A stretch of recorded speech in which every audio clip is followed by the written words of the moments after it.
Welcome, everyone, and thank you for standing by. At this time, all participants will be on listen only until the question and answer session of today's conference, at which time you may press star 1 to ask a question. Today's conference is also being recorded. If you have any objections, you may disconnect at this time. And I'd like to turn your meeting over to your host, Kyra Weiss. Ma'am, you may begin. Thank you. Welcome to today's presentation on a new cost share payment option that we are calling Pay Now. My name is Kyra Weiss, and I'm pleased to be speaking with you today on behalf of the Corporation for National and Community Services AmeriCorps Vista Headquarters Office, the Corporation's Office of Field Liaison, which is the home to our 45 state offices, and the Corporation's Office of Accounting and Financial Management Services. We are recording today's session for posting on the Vista campus. It takes approximately 2 weeks for a presentation to be transcribed and uploaded to the campus, so we expect it will be available sometime the week of August 18th. Today, all participants will be in listen-only mode until the Q&A portion of our session, but please feel free to write your questions in the chat feature as they occur to you. And then at the end of the prepared presentation, we will turn to the chat feature and to the phone lines for questions and comments. We won't be monitoring the chat feature until we start the Q&A though, so please dial *0 if there are any audio or visual problems. *0 will connect you with the operator, and you can ask her to interrupt us due to a technical problem, and then we can take care of that quickly. We're pleased to have the opportunity to speak with you, our valued cost share partners, about the work we've been doing over the past 2 years to improve the cost share billing and payment system. As a direct consequence of this work, we hope both cost share sponsors and our own corporation state offices have begun to experience better customer service. Today's agenda includes a quick cost share overview, an introduction or refresher on account statements and invoices, and a review of your cost share reimbursement payment options, with an emphasis on the new eGrants Pay Now functionality. The purpose of today's session is to provide general guidance to sponsors about cost share, billing, and payments. And while we will not be addressing questions specific to a particular sponsor, we know that you do have those sorts of questions. At the end of our presentation, we will review answers to the most commonly asked billing and payment questions and let you know who to contact regarding other issues. Just what does it mean to cost share a Vista member with CNCS? Vista Cost Share was designed and is written into law as a reimbursement program.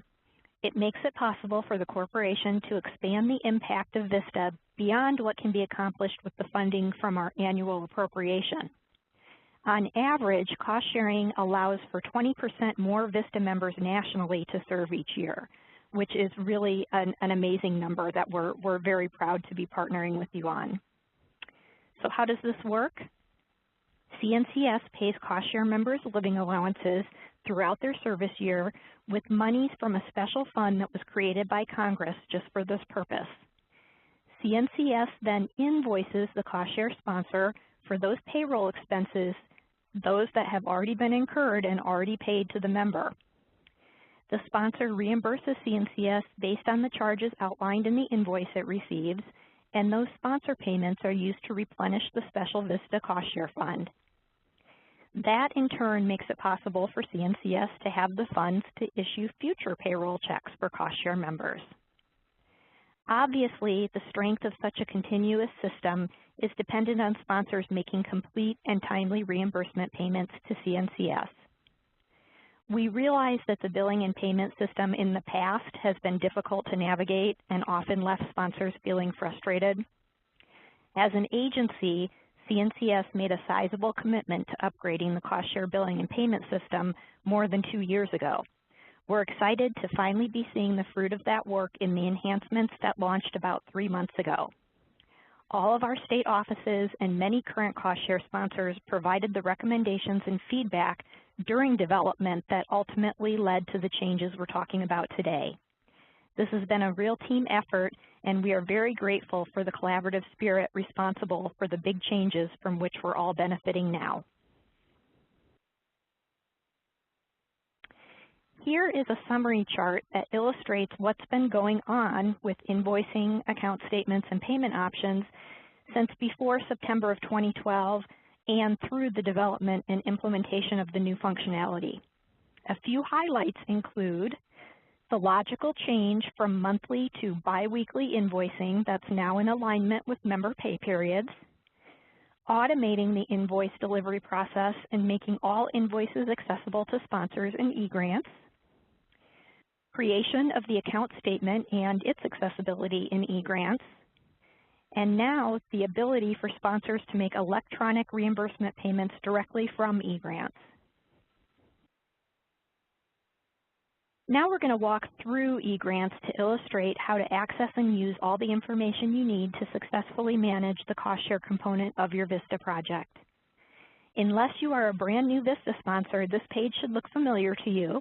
This is the login screen for eGrants, the corporation's system of record. Sponsors often ask us who within their organization should have an eGrants account related to cost share billing and payments. First of all, we always say, regardless of who you decide is going to have an account, only one person may use each account. Please do not share usernames and passwords among multiple people in your organization, as it undermines the security of the system. If you determine a particular person needs to have an account, he or she needs to have his or her own account. For cost share billing and payment purposes, here's who should have an eGrants account. Each person who needs to see invoices, make payments, and/or reconcile cost share accounts should have an eGrants account.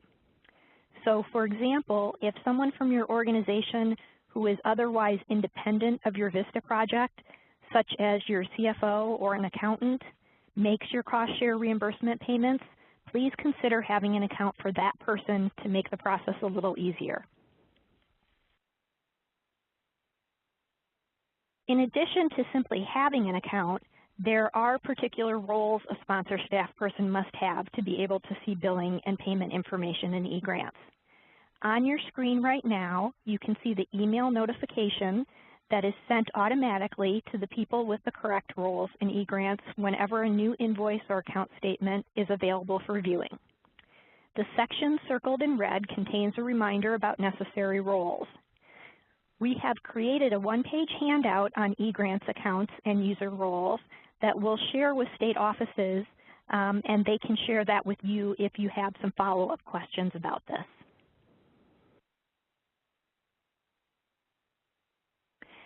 After you log into eGrants, this is a screen that you will first see. It's your home page. If you get to this point and you don't have a View My Account Statement section on your home page, and that is right here, I believe you should be able to see my cursor.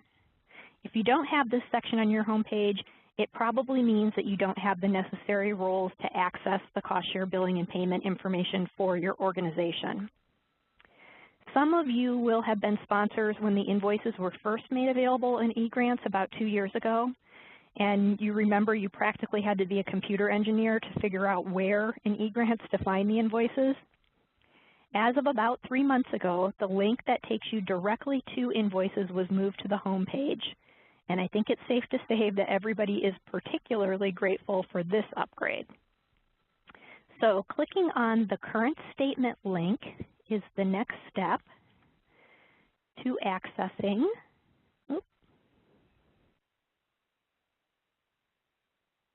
the account statement. We're taken to the new current account statement page, and this is as good a place as any to stop and explain what an account statement is.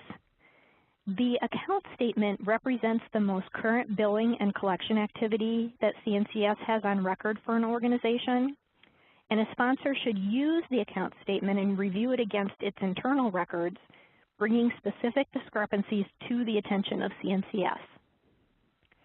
The sponsor in the example above has had 3 separate memoranda of agreement with CNCS over its history as a cost share sponsor, and these 3 agreements are listed right here on the left.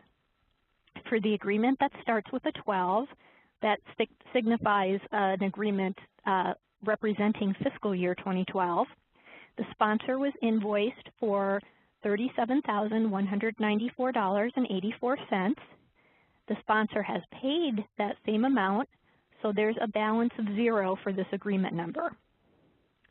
For the agreement that starts with 13, the sponsor was invoiced for $18,000, paid the full $18,000, and again has a balance of 0. Agreement 14 has been invoiced for a total of $922.90. And so far, the sponsor hasn't made any payments. So the sponsor has a balance due on this agreement number of $922.90. And if you carry these numbers down to the bottom, the $922.90, the 0, and the 0, those sub-balances, you'll see the sponsor's bottom line account balance is $922.90 due. Next, we're going to drill down into the invoices by clicking on an agreement number, one of the numerous active links that are highlighted here with red circles. And a quick note about active links, they don't necessarily look like they're active at first glance, but if you hover your cursor over them, you will see it change color, and that will indicate that it's active. So, of course, we're using screenshots today, so I can't demonstrate that. But for our purposes today, in preparing for this presentation, I clicked on the agreement number for fiscal year 2012.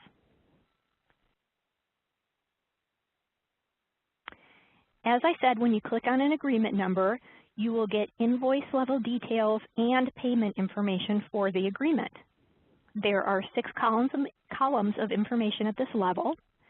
The date column first, a column with invoice numbers, all of which are active links themselves, and an invoice amount column. Next, moving across the screen to your right, is payment information.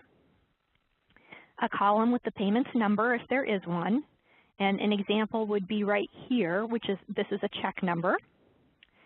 A column for the amount of any payment, and finally, an internal CNCS reference number for a payment. Now, going back to the invoice number column, when you click on a specific invoice number,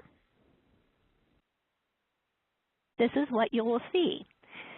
So this is what an invoice looks like. It's a separate PDF document that will open up for you.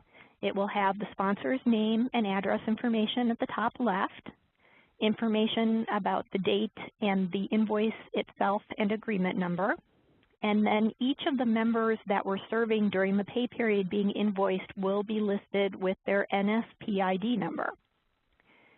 The pay period date range, which is a 2-week period now, the daily rate for each individual member, which you know might vary by member depending on where they live in your area, the number of days that are charged for that particular volunteer during this particular pay period, and it might be less than 14 days if, for example, a member terminates early.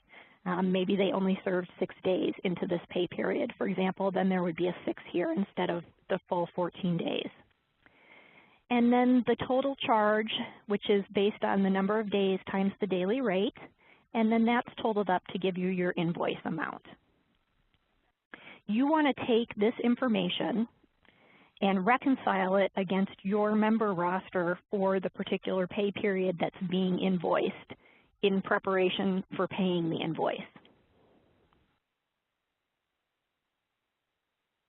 The bottom half of the page here is a payment slip, and we're going to get into the details about payment now by moving on. Now that we know what an invoice looks like, let's move into payment options. There are 3 of them. 2 are electronic, and the third is sending a check. Let's distinguish between the 2 electronic options, which we are calling Pay Now and Pay.gov. Pay.gov is the original way to make a cost share reimbursement payment electronically, and it's been around for several years. It requires going to the Pay.gov website, finding the correct electronic form, and entering all of the information manually, such as your organization name, your payment information, your agreement number, your invoice number, etc. Pay Now is a new and more accurate way to pay electronically. Pay Now happens in eGrants. It is the exact same system as pay.gov, but with a more convenient point of entry. You don't have to leave eGrants after you look at an invoice and go to another website to make a payment. The Pay Now pay.gov system is managed by the U.S. Department of Treasury and the U.S. Federal Reserve Bank system. Today is actually the last day, today being July 31st, 2014, the last day that a sponsor can use the pay.gov website form.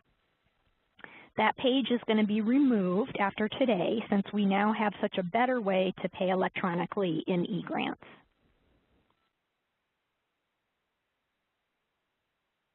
To illustrate the differences between the options, let's take a look at this slide. Pay Now is the fastest and most accurate because it involves a direct electronic handshake between eGrants and the Department of Treasury, with identifying information transferred automatically. Checks take much longer to process because the processing all has to happen manually, from cutting the check on your end to posting it in the system on our end. And obviously, the more people handling the payment, the higher the likelihood that an error will be made when that payment is applied that will take extra time to identify and correct. The most common reason for slow check processing is a check that is accompanied by incomplete or incorrect information. Checks that come in without a payment slip or a copy of the invoice in the envelope are hard to work with. Checks that are printed with the name of an organization that is different than the name of the project sponsor. Checks that come from a national organization with which we might have multiple separate agreements. How do we know which of the particular projects to credit for that particular payment? And checks that have invoice numbers or agreement numbers on them are sometimes entered incorrectly. And then again, we have to do quite a bit of research to figure out how to apply that check correctly. The whole manual system can get backed up pretty quickly, and that includes checks that are correctly attributed when we receive them. So if your organization is still writing checks, and I say still because in business and in our personal lives, we've been moving increasingly to electronic billing and payments, it may be time to think about making a change. Now let's walk through making a payment using the new Pay Now functionality in eGrants. Remember that you'll start by logging into eGrants and clicking on the Current Statement link. And once the current account statement opens, you will select the agreement number for which you want to access more detail. And I should mention here that all of the samples we will see today are fictitious, and we're running a test environment. After clicking on that agreement number, you will be taken to that drill down level of detail, and you'll click on an invoice number to view the actual invoice. Here's that PDF invoice. You'll want to check it to make sure you agree with the charges. And then to use the new Pay Now feature, you'll click on the Pay Now button in the bottom half of the invoice form.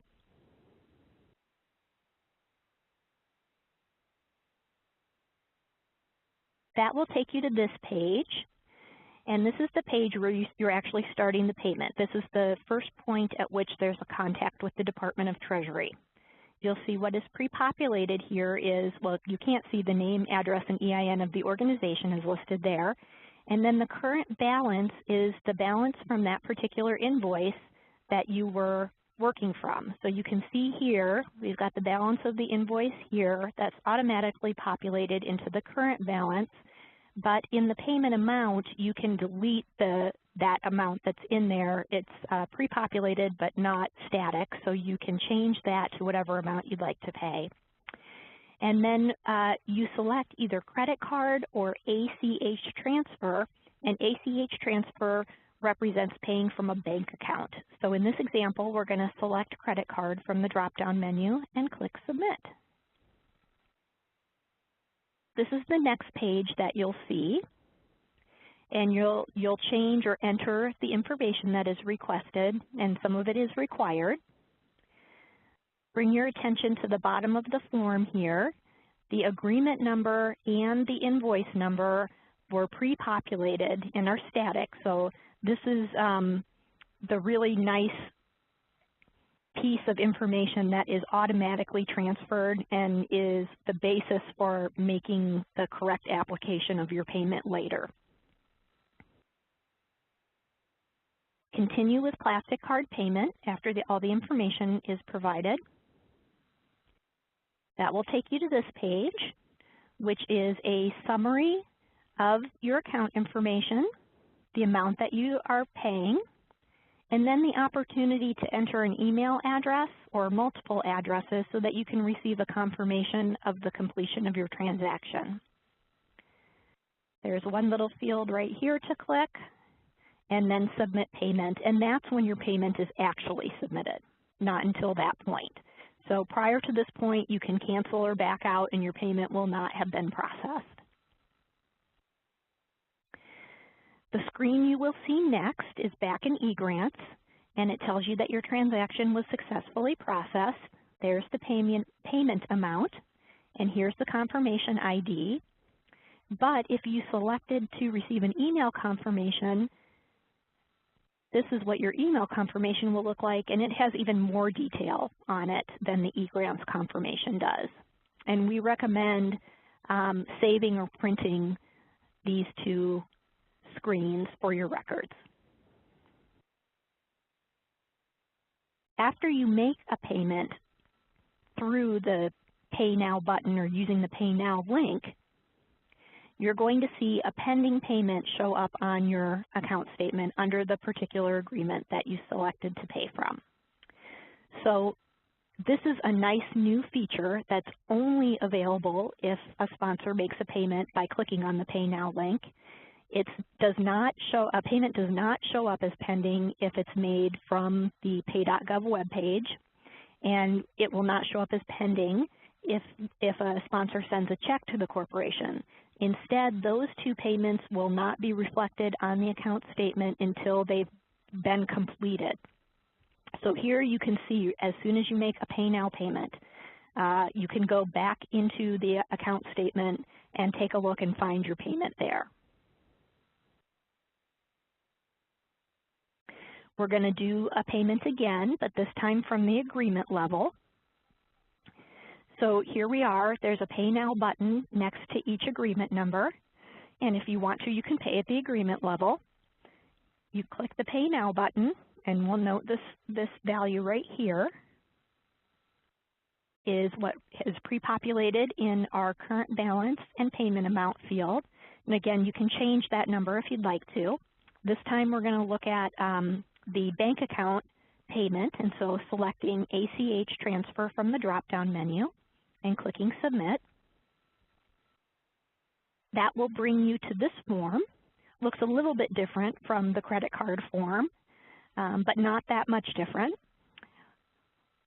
There's information and an illustration here to help you figure out what numbers go into the different fields. And then I'll point out down here, this time, remember, we paid at the agreement level, and so here is the agreement number that's associated with the payment. There is no invoice number because we didn't drill down to the invoice level to make the payment. Continue with ACH payment. That brings you to the summary page again with a summary about the payment information. Again, the opportunity to enter an email address or addresses. And then at the bottom of this page, which was cut off by the screenshot, there is a Submit Payment button, and that's the point at which the payment is actually made. The successful transaction page in eGrants is what you will see next. And then again, here's an example of the email that you would receive if you typed an email address into the confirmation field on the previous page. And again, we recommend printing or saving these two pages for your records. Here is the pending payment that we just processed from the bank account. And you'll note that a Pay Now credit card payment, which is the first one that we did, or a Pay Now bank account payment will both show as a pending payment. So even if you're using a checking account to make your payment, as long as you use the Pay Now functionality, that will show up as a pending payment as well. Some other things to know, Pay Now credit card payments are approved in real time. So when you see the pending payment come up on your account statement, you can expect that to go through because it's already been approved. The bank account payments are a little bit different though. At the time at which they're posted as a pending payment on your account statement, it hasn't been approved yet by your bank. So there's always the possibility that your bank will decline the payment later for whatever reason. In our experience, most bank payments are processed by the bank in one day, but they can stay in pending payment status for up to 7 days if for some reason the bank doesn't take action. After 7 days, we will just assume that there's a problem with the payment and we'll clear it out as unprocessed. So again, you can keep an eye on that pending payment area of the account statement to know when your bank has finished processing your payment. The Department of Treasury has put a safeguard in place that creates a little bit of a challenge for some cost share sponsors. As many of you know, with cost share, the sponsor often receives an invoice for the same amount, pay period after pay period. So it might be $870.80 every pay period. The way that the Department of Treasury has its system set up, though, is to safeguard duplicate payments being processed. So most of the customers of the pay.gov technology aren't making the same payment over and over again. Instead, their payments are for a different amount. So the system has this safeguard in it that will stop a payment from being processed if it is a duplicate of a prior payment within the exact same 24 hours. So that means, you know, if there are two payments for $500 that a sponsor wants to make and they want to make them individually, one could be made with a credit card, one could be made with a bank account, they could be made with two separate bank accounts, one could be made for, if there are two $500 payments, one could be for $450 and one could be for $550, and that would get the sponsor to the $1,000 total that they're attempting to pay. Or, of course, probably the most inconvenient but not so inconvenient is to make one payment one day and the next payment another day. So if both payments were going to be made with a credit card, for example, make one payment on Tuesday and the next payment on Wednesday, and there won't be any problem with that. There also is not a minimum or maximum payment amount that's imposed by the Department of Treasury, so you don't have to worry about that, though you do want to be aware of any payment limits in your own credit card agreement, if there is one. If your organization is concerned with data security like CNCS is, then here's the information that may be requested by your IT or accounting folks before they're comfortable making payments electronically. There is additional information available at pay.gov, and I'll just reemphasize here that Pay Now or pay.gov is managed by the U.S. Department of Treasury and the U.S. Federal Reserve Bank System. eGrants was designed to be used with PCs and Internet Explorer. That's not to say it won't work with a Mac or with a different Internet browser, but unfortunately our help desk will not provide support if you are having trouble using anything but a PC or Internet Explorer. And so we have heard feedback from sponsors both that they're able to make payments through Pay Now using their Mac and using different Internet browsers, and then we have also heard from sponsors who said, I tried to use an Internet browser that was not Internet Explorer and I wasn't able to make the payment. I tried again using Internet Explorer and it went through. So we just want to make you aware of that.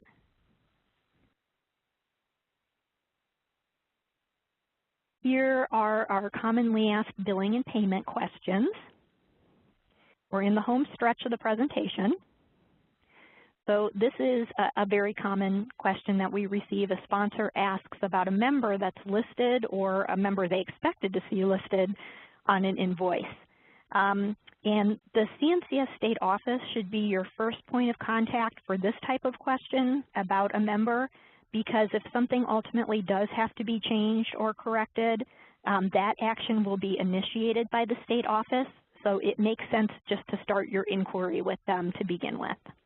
So if you have a question about a member who is listed or who isn't listed that you're expecting to see, contact your state office to start the conversation. Our second commonly asked question is a sponsor will contact us and say, we made a payment, but we don't see it reflected on the account statement. So we suggest, of course, that you wait a reasonable amount of time, and based on the chart that we looked at earlier, it's 5 days for a pay now payment to be completely processed and 30 days for a check to be received and processed. If it was an electronic payment that was made that you don't see reflected on your account statement, then we will ask you, was that a payment made from the pay.gov website, or did somebody click on the Pay Now button in eGrants? And we'll also ask you to provide a copy of one of those payment confirmation pages. So that's another reason it's a good idea to save them, just in case there's ever a problem. If the payment was made by check, we'll ask you to provide a copy of the front and back of the canceled check, and that will really expedite the process of researching the payment, where it has been applied, and any correction that needs to be made.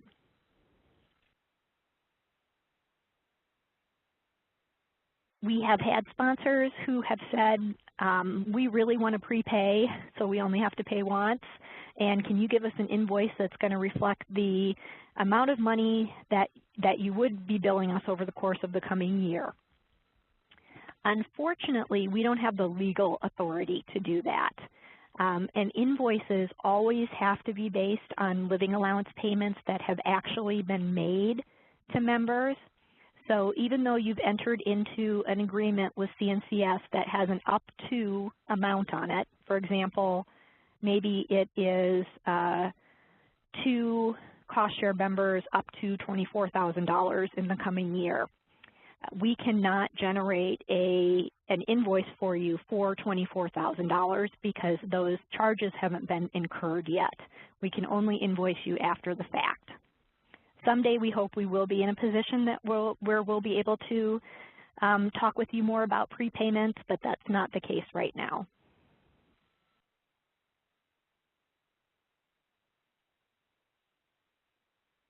This is just a reminder that all invoices for the whole history of your project of your organization as a cost share project sponsor are available in eGrants now.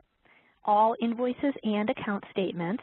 And so when we get a request for a duplicate invoice, maybe a duplicate of one that was from the period of time when we were mailing them to people, or if somebody, we've commonly heard from folks in the last 3 or 4 months that said, you know, we used to get our invoices from you and we stopped getting them in November. Well, that was when we started to switch to the full online process, and so the sponsor just isn't aware that they're available there in eGrants now. So we just send that reminder with information about how to access the information. And if you do have any trouble finding the invoices or account statements in eGrants, a good outreach point would be your corporation state office or the National Service hotline for help, and they can help you navigate. And you can also refer back to this presentation after we have it posted on Vista Campus. So here's a case where a sponsor is asking for an invoice for a particular amount. because part of the invoice has already been paid and there's something remaining. So for example, if the full invoice is for $500 and the sponsor's already paid $250 of it, they are asking for an invoice for the remaining $250. Our internal process and policy is to only invoice sponsors one time for any particular amount. Therefore, we can't re-invoice for charges that are already represented on a prior invoice because that would cause you to be charged again. So if you've been invoiced for the full $500 and you've paid $250 of it, if we invoiced you again for the remaining $250, then you will have been charged in total $750 instead of just the $500. And that will make the accounting very complicated for both of us. So we don't issue invoices that way. You should use your current account statement and reconcile that against your internal records to determine if you have made a partial payment, and use that as the basis for making the remainder of the payment if there's a balance due that does not correspond exactly to a previously unpaid invoice.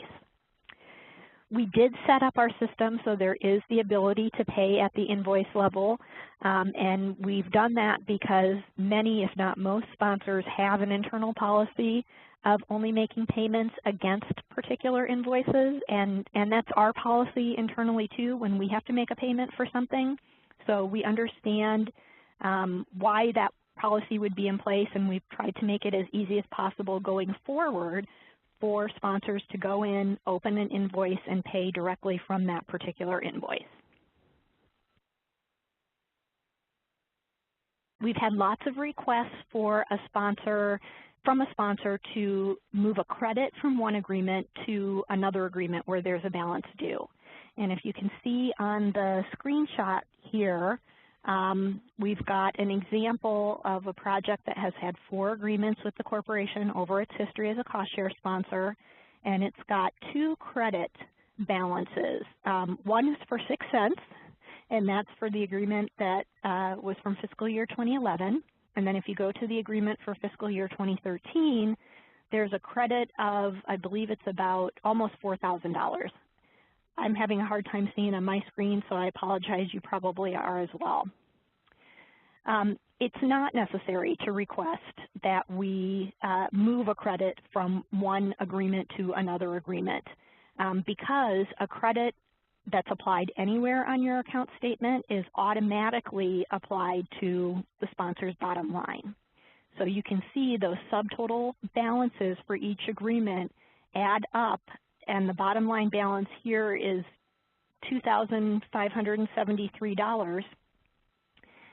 And that takes into account both the balances that are due and the credits that are there for the sponsor. So it's not necessary to move the credits around just for the sake of creating an agreement level balance of 0.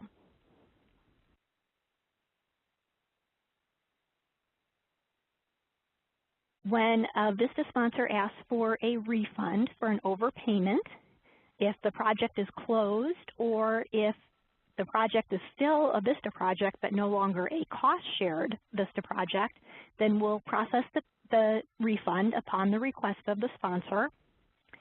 We provide all refunds by direct deposit. So after we do the accounting on our end, we will ask the sponsor to fill out a form so that we know where to deposit the funds. We don't cut checks any longer. If the VISTA project is an active project and there are still members serving and charges continuing to accrue, we won't refund a credit. So again, if you look here at the example on the screen, there's the bottom line credit of $2,500. The sponsor has a balance due for the current fiscal year 2014 agreement. That credit that's available can be used to pay automatically to pay that balance due in fiscal year 2014. So remember that a credit is always automatically applied to the sponsor's bottom line. To spend down that credit on the bottom line, simply don't make any more payments until the bottom line credit balance has been exhausted. And then if the project ends before you're able to exhaust those credit funds, at that point, when there are no longer members serving and charges accruing, we'll be happy to refund any remaining credit that's left.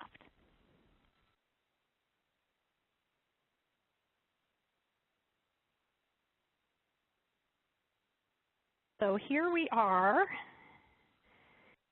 I want to talk to you a little bit about our system for answering questions about cost share. Last year, we reviewed our performance, our own performance in responding to questions from cost share sponsors, and as a result, we implemented a more formal process for tracking and addressing specific sponsor questions. If you have a specific question that has not been answered by this presentation, we ask you to send an email to vistacostshare@cns.gov requesting a question or comment form. When you email vistacostshare@cns.gov, you'll get an automatic response that includes a PDF form on which you can state your question or comment. And we would sure appreciate it if you would use the form to submit the question, because it's a lot easier to track questions that are submitted on the form than those that come in by email or are left on a voicemail. We do ask for your understanding as you await a response to your question. Since account statements provided a comprehensive view of a sponsor's full cost share history for the first time just a few months ago, we have been overwhelmed with questions from sponsors. And we're working as quickly as we can to get through that backlog. But there is currently a wait of at least a month for a response. If you have been waiting for more than a month already, please email vistacostshare@cns.gov to request an update. I can say with complete confidence that we have your question and we are working our way towards it, but we're happy to give you an update. Or if you're more comfortable doing so, you can call me directly. Again, my name is Kira. My number is 202-606-6934, and I'm going to type that into the chat feature as soon as we open it up to questions in just a moment. We really, truly appreciate your patience as we work to resolve the questions that we've received in the order we've received them. And we do acknowledge that the wait can be much longer than we would like for it to be, and we're sorry for that. The second bullet here, as we discussed earlier, questions about members related to an invoice should be directed to your CNCF state office. And then finally, we're also working with the VISTA training unit to carve out a space on the VISTA campus for cost share resources that you can access more conveniently. As we mentioned earlier, a recording of this presentation will be posted to the campus the week of August 18th. And concurrent with that, we will also be posting an updated sponsor guide to cost share billing and payments. If you have any questions about accessing or using the VISTA campus, you can contact your CNCF state office and they'll be happy to help you with that. We are excited to be working with the campus and getting resources posted there so that we think we'll be able to post answers to most of your questions there, and you'll have to wait, there won't be such a wait for responses from us as we're gearing up to reach our maximum capacity here in the office. So it looks like we're at the point at which we can take questions. And Amber, are you with us? Yes, I am. While you invite people to ask a question and remind them how to do it, I'm going to open up the chat feature and first type in my phone number, and then we'll start with questions on the phone if there are any. Absolutely. Thank you. We'll now begin the question and answer session. If you would like to ask a question, please press *1. You will be prompted to record your name. Please be sure to unmute your phone. Once again, if you would like to ask a question, please press *1. And you can withdraw your question at any time by pressing *2. And I'll pause for just a moment to allow those questions to start coming through. Great, thank you. And we have one question in the chat feature that we can go over right now while we're waiting to see if there are any questions on the phone. This is a good question that probably applies to many, many sponsors. My organization has credits from previous agreements. Are these credits available for use on the current agreement? Absolutely. So those credits from previous agreements are automatically applied to the bottom line balance for your entire history as a cost share sponsor. So basically, they're already applied if you look at the bottom line on your account statement. And if you have some questions after you take a look at yours, just let us know and we'll be happy to explain that. But absolutely, credits from previous agreements are applied to the bottom line, so they're automatically counting towards your overall balance. Did we have any questions on the phone? There are no questions. One more time, if you would like to ask a question, please press *1 and record your name. And we'll give folks just a moment to ask a question on the phone or type a question in the chat feature.